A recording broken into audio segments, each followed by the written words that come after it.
आप सभी का मेरे YouTube चैनल AVS स्टडी में स्वागत है। पिछली कक्षा में हमने कॉम्पटन इफेक्ट देखा था और मॉडिफाई, अनमॉडिफाई और कॉम्पटन शिफ्ट के बारे में पढ़ा था।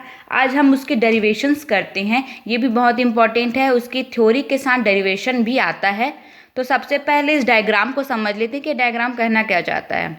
हम लोगों ने कॉम्पटन शिफ्ट में क्या पढ़ा था कि आपतित विकिरण का जो वेवलेंथ है एवं प्रकीर्णित विकिरण के वेवलेंथ में जो डिफरेंस होता है वो केवल प्रकीर्णन कोण पर निर्भर करता है, ना कि उसके प्रकीर्णक पदार्थ पर, ना ही आपतित विकिरण के तरंगदैर्ध्य पर, ना ही उसकी आवृत्ति पर। ये क्या कहलाता है? कॉम्पटन इफेक्ट कहलाता है, कॉम्पटन शिफ्टिंग कहलाती है। अब देखते हैं कि इसका डेरिवेशन कहाँ से स्टार्ट करें। सबसे पहले मान लेती हूँ कि एक विकिरण है जिसका वेवलेंथ लैम्डा है और जिसकी जो ऊर्जा है वो एच न्यू है और उसका मोमेंटम संवेग कितना है? एच न्यू अपॉन सी है। ठीक, अब ये स्कैटर्ड है, ये प्रकीर्णक पदार्थ है। वह प्रकीर्णक पदार्थ में जो उपस्थित इलेक्ट्रॉन है उसकी जो ऊर्जा है वो एम नॉट सी स्क्वायर है। यहाँ पर हमने एम नॉट क्यों लिया? क्योंकि ये अभी स्टेबल है, स्थिति में, मतलब स्थितिज ऊर्जा होगी इसकी, इसमें गति नहीं है तो इसमें गतिज ऊर्जा हम नहीं लिख सकते। ये इसकी विरामा अवस्था को दर्शाता है एम नॉट। अब चूंकि विरामावस्था में है तो इसका कोई मोमेंटम नहीं होगा, इसलिए हम लोगों ने पी ई लिख लिया। पी मतलब कि मोमेंटम और उसके बाद ई मतलब कि क्या हो जाएगा? इलेक्ट्रॉन। इलेक्ट्रॉन का मोमेंटम क्या हो जाएगा? ये जीरो हो जाएगा। उसके बाद जब इसको मैं आपतित कराती हूँ, इंसिडेंट कराती हूँ, तो ये प्रकीर्णित हो जाता है एवं प्रकीर्णित होने के बाद इसका जो वेवलेंथ है वो लैम्डा डैश हो जाता है। एक एवं प्रकीर्णित जो विकिरण की ऊर्जा क्या हो जाएगी? एच न्यू डैश हो जाएगी और उसकी जो मोमेंटम हो जाएगा वो क्या हो जाएगा? एच न्यू डैश अपॉन सी हो जाएगा। ठीक, अब यहाँ से जब फोटोन को हम, मतलब जो आपतित विकिरण है, जब इसमें हम आपतित करते हैं स्कैटर में, तो इसमें जो उपस्थित इलेक्ट्रॉन होते हैं वो आपतित विकिरण से कुछ ऊर्जा ले लेते हैं एवं गति प्रदान करके फाई कोण बनाते हुए रिकॉइल्ड हो जाते हैं, प्रतिक्षिप्त हो जाते हैं। प्रतिक्षिप्त होने के बाद जो इलेक्ट्रॉन का मोमेंटम क्या हो जाएगा? एम वी हो जाएगा एवं इलेक्ट्रॉन की जो ऊर्जा हो जाएगी एम सी स्क्वायर। यहाँ पर इलेक्ट्रॉन विरामावस्था में था इसलिए हम लोगों ने यहाँ पर एम नॉट लिया था। अब यहाँ पर इलेक्ट्रॉन गतिशील अवस्था में है तो उसे हम एम से डिनोट किए हैं।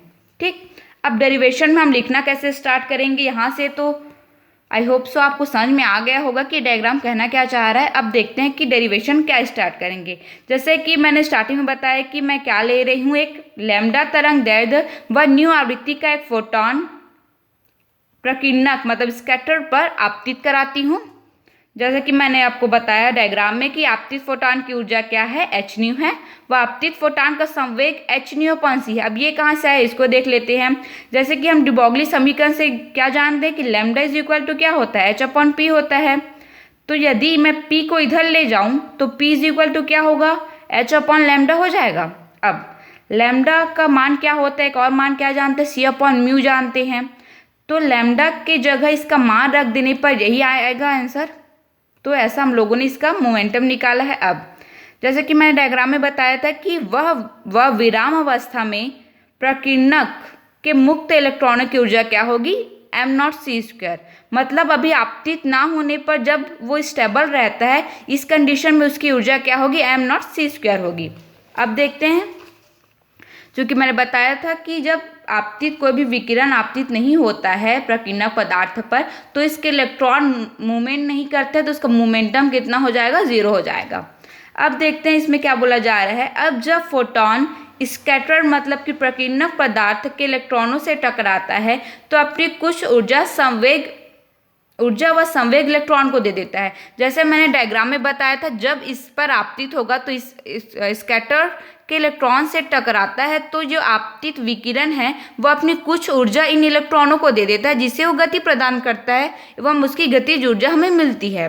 तो यही इसी में बोला जा रहा है कि क्या कुछ ऊर्जा व संवेग इलेक्ट्रॉन को दे देता है,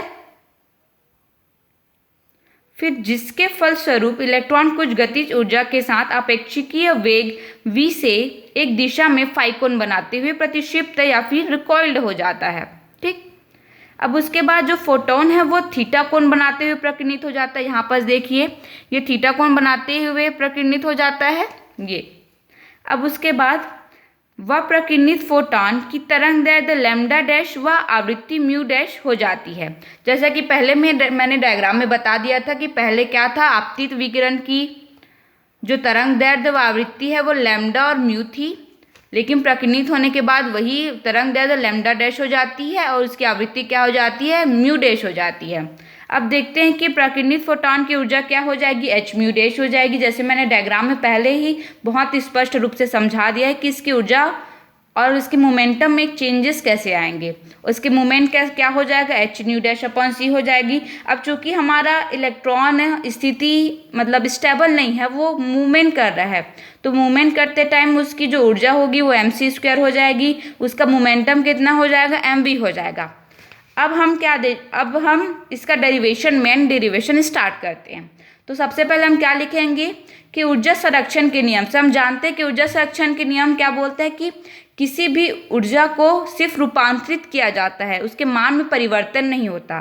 दैट मीन्स इस साइड की जो ऊर्जा होगी प्रकीर्णित होने से पहले जो विकिरण की जो ऊर्जा होगी और जो इलेक्ट्रॉन की ऊर्जा होगी वो प्रकीर्णन के पश्चात विकिरण की ऊर्जा और इलेक्ट्रॉन की ऊर्जा के योग के बराबर होगा।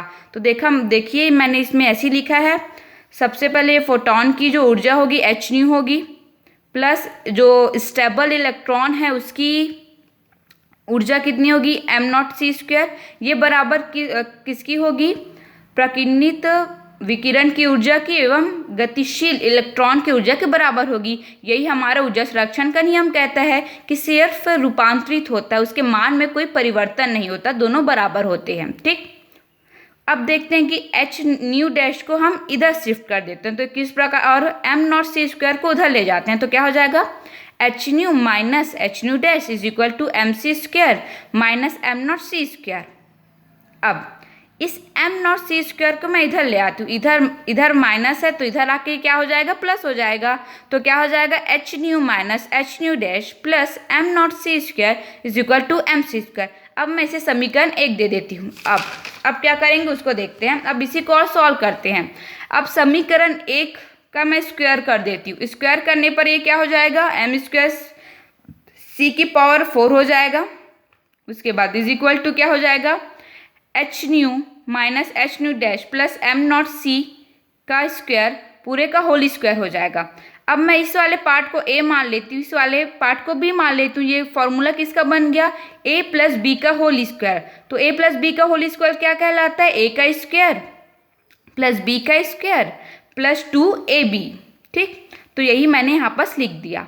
अब इसको मैं और सॉल्व करती हूँ तो क्या हो जाएगा, अब देखो यहाँ पर भी a माइनस बी का होल स्क्वायर का फॉर्मूला आ जाएगा। तो यहाँ पर क्या आएगा, a का स्क्वायर प्लस b का स्क्वायर माइनस 2ab। तो यहाँ पर ऐसा लिख दिया हमने। उसके बाद इसको एज इट इज़ यहाँ पर लिख देना है। उसके बाद जो यहाँ पर ये अलग अलग हैं उसको मल्टीप्लाई करके इसको और सिंप्लीफाई करना है। ठीक, तो यहाँ पर 2h न्यू m0c² हो जाएगा minus 2h new dash m0c² हो जाएगा। अब मैं क्या करती हूँ कि इस वाले पॉइंट को देखो, क्या इसमें h² कॉमन है, तो इसमें h² मैं निकाल सकती हूँ। h² निकालने पर ये बचेगा। उसके बाद m0² c⁴ को मैं एज इट इज़ रखती हूँ। अब इस वाले पॉइंट में देखो कि 2h इसमें भी है, 2h इसमें भी है, m0c² इसमें भी है, m0c² इसमें भी है। तो m0c² और 2h को मैं दोनों से कॉमन निकाल दूंगी, तो अंदर में क्या बचेगा, म्यू माइनस म्यू डैश। अब इसको हम एक इक्वेशन नंबर 2 देके छोड़ देते हैं। अब हम देखते हैं कि संवेग संरक्षण का नियम, जैसे कि ऊर्जा संरक्षण का नियम होता है वैसे संवेग संरक्षण का नियम होता है। मतलब कि प्रकीर्णन से पहले का जो संवेग होगा और प्रकीर्णन के बाद का जो संवेग होगा वो इक्वल होगा। तो जैसे कि अब इसमें देखते हैं कि इसमें संवेग हम 2 डायरेक्शंस में निकालेंगे। कौन कौन से डायरेक्शन में, एक तो प्रकीर्णन की दिशा में और एक प्रकीर्णन की दिशा के लंबवत, ये क्या हो जाएगा, इसके लंबवत कहलाएगा। दैट मीन्स ये एक्स एक्सिस में निकालेंगे। एक दूसरे वे में हम ये भी बोल सकते हैं कि एक्स एक्सिस में संवेग संरक्षण का नियम और ये वाई एक्सिस में संवेग संरक्षण का नियम। ठीक, तो सबसे पहले हम एक्स एक्सिस अर्थात जो प्रकीर्णित विकिरण की दिशा में संवेग संरक्षण निकालते हैं। तो अब देखते हैं कि यहाँ पर फोटॉन का संवेग तो है, लेकिन जो स्टेबल इलेक्ट्रॉन है उसका संवेग 0 है। तो क्या हो जाएगा, सिर्फ एच न्यू सी प्लस 0 हो जाएगा, जैसे कि हमने यहाँ पर लिखा है एच न्यू सी प्लस 0। अब हम जानते हैं कि किसी भी उसमें जो एक्स डायरेक्शंस में रहते हैं उसे हम क्या कॉस थीटा से प्रेजेंट करते हैं, आर कॉस थीटा से, और जो वाई डायरेक्शन में रहता है उसे हम साइन थीटा से प्रेजेंट करते हैं। ये आप सभी को पता होगा, हम 11th-12th से ये पढ़ते आ रहे हैं कि ऐसा होता है। तो यहाँ पर मैं क्या लूँगी, देखो अब प्रकीर्णित होने के बाद जो फोटॉन का जो ऊर्जा होगा यानी संवेग होगा वो क्या होगा, एच न्यू डैश अपॉन सी, यहाँ पर ये कॉस थीटा हो जाएगा जो एक्स दिशा को प्रेजेंट करता है, प्लस ये किसकी गतिज ऊर्जा हो जाएगी, एक्सट्रीमली सॉरी, ये क्या हो जाएगा, संवेग हो जाएगा, मोमेंटम हो जाएगा किसका, इलेक्ट्रॉन का। ठीक, मतलब कि एच न्यू सी प्लस 0 हो जाएगा और इधर ये प्रकीर्णन के पश्चात का जो संवेग है उनका ये योग हो जाएगा। अब इसको मैं और क्या लिख सकती हूँ, एक क्या करती हूँ कि इसको मैं इस साइड पक्षांतर कर देती हूँ। पक्षांतर करने के बाद ये कुछ ऐसा हो जाएगा। अब इसको हम एक समीकरण मान लेते हैं। अब देखते हैं हम लोगों ने किसके डायरेक्शन में देखा, एक्स डायरेक्शन में देखा, मतलब कि प्रकीर्णन की दिशा में देखा। अब प्रकीर्णन के दिशा के लंबवत देखते हैं अर्थात वाई डायरेक्शन में देखते हैं। तो वाई डायरेक्शन में क्या होगा, साइन से हम रिप्रेजेंट करेंगे। अब देखो हम तो आपतित कौन से डायरेक्शन में कर रहे हैं, एक्स डायरेक्शन में कर रहे हैं, तो क्या हमें वाई डायरेक्शन में मोमेंटम प्राप्त होगा क्या, नहीं, क्योंकि हम अगर वाई डायरेक्शन से आपतित करते, इंसिडेंट कराते तो हमारा कुछ मोमेंटम प्राप्त होता आपतित विकिरण का, लेकिन हम वाई डायरेक्शन से नहीं करा रहे हैं तो इसका मोमेंटम क्या हो जाएगा, 0, और इलेक्ट्रॉन स्टेबल है इसलिए इसका जो मोमेंटम है पहले से ही 0 है। तो इस साइड मैं क्या लिखूंगी, ये 0, ठीक, इसको 0 लिखूंगी एक साइड को। अब दूसरे साइड की बात करते हैं, तो प्रकीर्णन के बाद वाले की साइड को बात करते हैं। तो प्रकीर्णन होने के बाद H nu dash upon c sine theta इसका मोमेंटम हो जाएगा और इलेक्ट्रॉन का क्या हो जाएगा, एम वी साइन फाई। अब यहाँ पास माइनस है, पहले तो हम लोगों ने यहाँ पास योग किया था, अब इसमें माइनस करने का रीज़न क्या है वो बताती हूँ। माइनस करने का रीज़न ये है कि हम यहाँ पॉजिटिव और यहाँ पास नेगेटिव डायरेक्शन में जा रहे हैं, इसलिए यहाँ पास हम लोगों ने माइनस लिखा था, जबकि इस साइड में हम लोग यहाँ पास दोनों में पॉजिटिव डायरेक्शन था ये, ठीक है, एक्स अक्ष का पॉजिटिव डायरेक्शन था, लेकिन एक और ये वाई अक्ष का पॉजिटिव डायरेक्शन जाता है तो एक और माइनस, इसलिए हम लोगों ने यहाँ पास क्या लिखा है, माइनस लिखा है। ठीक, अब इसको मैं क्या करती हूँ, एम वी साइन फाई को इधर पक्षांतर कर लेती हूँ, तो क्या हो जाएगा, कुछ ऐसा हो जाएगा, m v sine phi is equal to h nu dash upon c sine theta.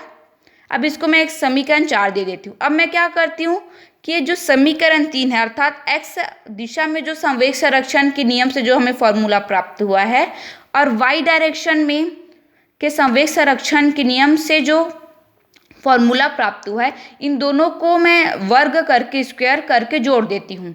तो स्क्वायर करके जोड़ने पर कुछ ऐसा होगा। अब मैं इसको सॉल्व करती हूँ, तो क्या हो जाएगा, m square v square cos square phi plus m square v square sine square phi. अब m square v square common है, इसमें मैं डायरेक्ट लिखा है, आप डिपली भी लिख सकते हैं। एम स्क्वायर वी स्क्वायर को कॉमन निकालूंगी तो अंदर में क्या बचेगा, cos square phi plus sine square phi. अब इस साइड का देखते हैं, ये a माइनस बी का होल स्क्वायर है, तो ये a का स्क्वायर प्लस b का स्क्वायर माइनस 2ab ये हो जाएगा। फिर इसका स्क्वायर करने पर क्या होगा, h square nu square sine square theta upon c square. अब देखते हैं कि हमें पता है कि cos square phi plus sine square phi is equal to क्या होता है, 1 होता है। तो यहाँ पास क्या हो जाएगा, एम स्क्वायर वी स्क्वायर, यहाँ पास 1 को लिखने की जरूरत नहीं है क्योंकि मान में कोई परिवर्तन नहीं होगा। अब देखो कि इस वाले में h square mu dash square upon c square इसमें भी है और इसमें भी है, तो इन दोनों को हम कॉमन निकाल सकते हैं। तो यहाँ पास देखिए कि मैंने इस वाले टर्म को इस वाले टर्म को एज इट इज लिखा है। उसके बाद एच स्क्वायर और mu dash square upon c square को कॉमन निकाल के cos square theta plus sine square theta लिखा है। अब पता है इसका मान क्या होता है, 1 होता है, तो एज इट इज हम इसे फिर से 1 लिख देंगे। अब इस वाले मान को देखिए किसमें मैंने 1 लिख दिया, इंटू 1 है, देखो यहाँ पर, हाँ ठीक। अब इसके बाद क्या करते हैं, इस जो सी स्क्वायर, सभी में सी स्क्वायर है नीचे में, तो इन सभी को सी स्क्वायर को मैं इधर ट्रांसफर कर सकती हूँ, तो क्या हो जाएगा m square v square c square. अब देखो कि इस सारे इक्वेशंस में एच स्क्वायर कॉमन है ना, फिर एच स्क्वायर को हम कॉमन ले लेंगे, उसके बाद जो बचेगा उसको एज इट इज लिख देंगे। इस वाले समीकरण को मैं क्या दे देती हूँ, समीकरण 5 दे देती हूँ। अब जो समीकरण 5 है और जो ऊर्जा संरक्षण के नियम से जो हम लोगों ने इक्वेशन निकाला था, उस इक्वेशन को इस समीकरण 5 से माइनस कर देंगे। तो माइनस करने पर क्या हो जाएगा, m square v square c square minus m square c की power 4 is equal to as it is, इसको लिख लीजिए, उसके बाद माइनस करके कोष्टक लगा के एज इट इज इसको लिख लिया। अब इसको हम सॉल्व करते हैं कि क्या, m square v square c square है, फिर माइनस एम स्क्वायर सी की पावर 4 है इज इक्वल टू, अब इस एच स्क्वायर को इधर अंदर मल्टीप्लाई करते जाते हैं, तो क्या हो जाएगा h square mu square plus h square mu dash का square minus 2 h square mu dash cos theta हो जाएगा। अब देखो इधर माइनस एच स्क्वायर को इसके साथ मल्टीप्लाई करके और माइनस को भी अंदर मल्टीप्लाई करते हुए हमको चलना है, तो क्या होगा minus H square mu square हो जाएगा। अब माइनस प्लस क्या हो जाएगा, माइनस हो जाएगा, तो ये क्या हो जाएगा minus H square mu dash square, फिर माइनस माइनस क्या हो जाएगा प्लस हो जाएगा, तो क्या हो जाएगा 2 एच स्क्वायर म्यू डैश, फिर plus minus minus minus m not square c की power 4 minus plus minus minus 2 h m not c square mu dash. अब इस वाले ये वाला सेम है और ये वाला सेम है, लेकिन प्लस माइनस में है तो ये दोनों कट जाएगा, वैसे ही ये दोनों कट जाएंगे। अब हमारे पास कौन कौन से टर्म बचे, m square v square c square minus m square c की power 4 is equal to minus 2 h square mu dash cos theta plus 2 h square mu dash minus m not का square c की power 4 minus 2 h m not c square mu minus mu dash बचा, इतना बचा हमारे पास।